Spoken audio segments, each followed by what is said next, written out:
Today, as we all know, is Juneteenth, something that Buffalonians have observed for many years. Only a few years ago, it became a federal holiday. It is the oldest recorded celebration that pays tribute to the end of slavery in the U.S. And tonight, we're hearing from those who recognize its importance.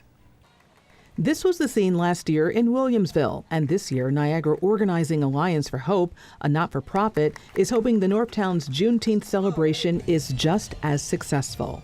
It was absolutely wonderful to see people came, they asked questions, they bought products and things. They learned so much more than they had known before, and it was in an environment where they felt comfortable to be in. Attorney Denisa Scott Warren chairs the NorthTowns Juneteenth Committee.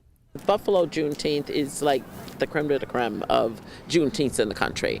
But this gives people an opportunity that are in the Northtowns or even in Southtowns just to be able to get an exposure to something maybe they couldn't fit in their schedule. It was a different weekend, things going on. The more exposure we have for Juneteenth, the better. And with people off, the celebration serves as education. It's much harder to cause harm to somebody else and make an inappropriate or a microaggression when you know more about that culture. Especially with diverse families. My husband and I are married 34 years, and we're a biracial couple with 5 daughters who have grown up in Williamsville. And Juneteenth means to me is an expression of the freedom where our people have been, where they come from, and then sharing that with people. And it's also about inclusivity. And it's something a Buffalo Juneteenth Festival board member echoes. We have a melting pot of cultures in the city, and I think preserving our culture is important to us as well. It's American history, and everybody needs to be involved.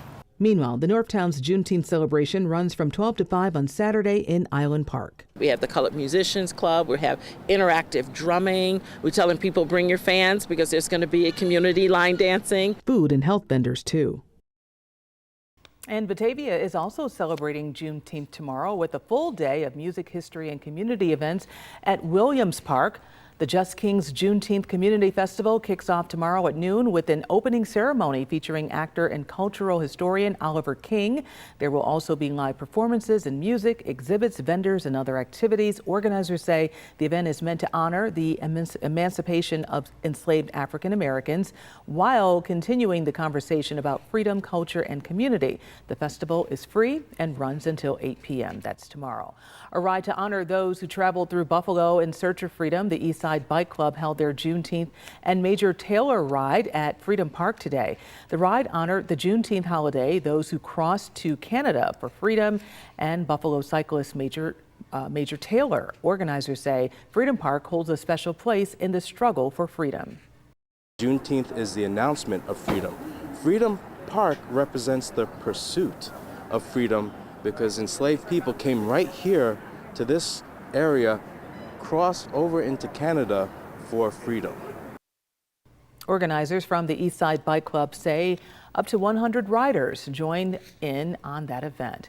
And as Buffalo marks 50 years of Juneteenth, we do hope that you will join us for our Two on Your Side special, Buffalo Juneteenth 50 Years Strong. We're looking back at the history, the people, the moments that helped build one of Buffalo's, or really one of the nation's longest Juneteenth celebrations right here. Stream it now for free on our WGRZ app.